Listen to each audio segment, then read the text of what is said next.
আজ তৈরি করে দেখাবো পাকা আমের পাটিসাপটা পিঠে। 2 কাপ ময়দা নিলাম, আর যে কাপ মেপে আমি ময়দা নিয়েছি সেই কাপ মেপে নিলাম 1 কাপ সুজি। 2 কাপ ময়দার জন্য 1 কাপ সুজি নিতে হবে। আর অল্প একটু নুন দিলাম, 2 চামচ চিনি দিলাম। তার সঙ্গে দিয়ে দিচ্ছি একটা আমের পিউরি। একটা বড় সাইজের আম আমি কেটে মিক্সিতে দিয়ে পিউরি তৈরি করে নিয়েছি। এবারে দুধ দিয়ে ব্যাটারটাকে গুলবো, তবে দুধের পরিবর্তে জল দিয়েও গুলতে পারবেন।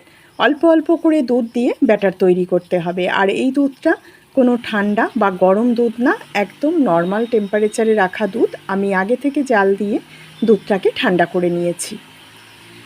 ব্যাটারটা একটু ঘন মনে হচ্ছে, আমি আরও একটু দুধ দিয়ে দিলাম। আর দুধের পরিমাপটা বলছি না, ব্যাটারটা ঠিক এই রকমভাবে তৈরি করতে হবে। এখন ব্যাটারটা চাপা দিয়ে রেখে দেবো, তাতে সুজিটা খুব ভালোভাবে ভিজে যাবে। আর এদিকে 1 চামচ ঘি দিয়ে দিলাম। ঘিটাকে একটু গলিয়ে নেব, গরম করে নেব। তারপরে দিয়ে দিচ্ছি আমন্ড আর কাজু বাদাম কুচি। কিছুটা আমন্ড বাদাম আর কাজু বাদাম কুচো করে নিয়েছিলাম, সেটা দিয়ে হালকা আঁচে ভেজে নিতে হবে। আর পরে দিয়ে দিলাম একটু কিশমিশ। কিশমিশটাকে এই সময় দিতে হবে, আগে থেকে কিশমিশ দেবেন না, তাহলে কিশমিশটা পুড়ে যাবে আর তেতো লাগবে। এখন দিয়ে দিলাম 2 চামচ গোবিন্দভোগ চালের গুঁড়ো। শুকনো গোবিন্দভোগ চাল আমি মিক্সিতে দিয়ে গুঁড়ো করে নিয়েছিলাম। চালের গুঁড়োটা দিয়েও হালকা একটু নেড়ে চেড়ে ভেজে নিয়েছি। এবারে দিয়ে দিলাম দুধ।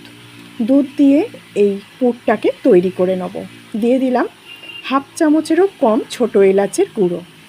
আর দিয়ে দিলাম 4 টেবিল চামচ চিনি।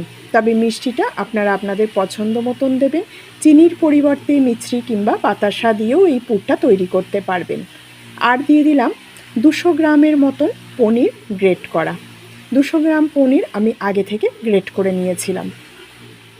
পনিরটা দিয়ে এবার নেড়ে চেড়ে পুরটা তৈরি করে নিলাম। পুরটা কিন্তু এর থেকে আর বেশি ঘন করব না। এদিকে আমাদের সুজিটাও ভিজে গেছে। দেখুন ব্যাটারটা ঠিক এই রকম হবে, খুব পাতলা না আবার খুব ঘনও না।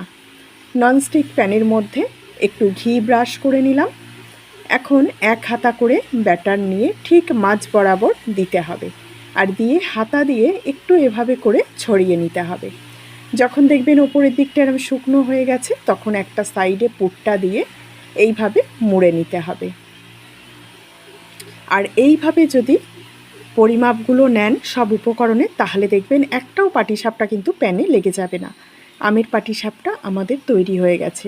একবার হলেও এই পাটিসাপটা এইভাবে তৈরি করে দেখবেন, খেতে ভীষণ ভালো হয়। আজকের এই পাকা আমের পাটিসাপটা আপনাদের কেমন লেগেছে কমেন্ট করে জানাবেন। রেসিপি ভালো লাগলে চ্যানেলটাকে সাবস্ক্রাইব করে আমার পাশে থাকবেন।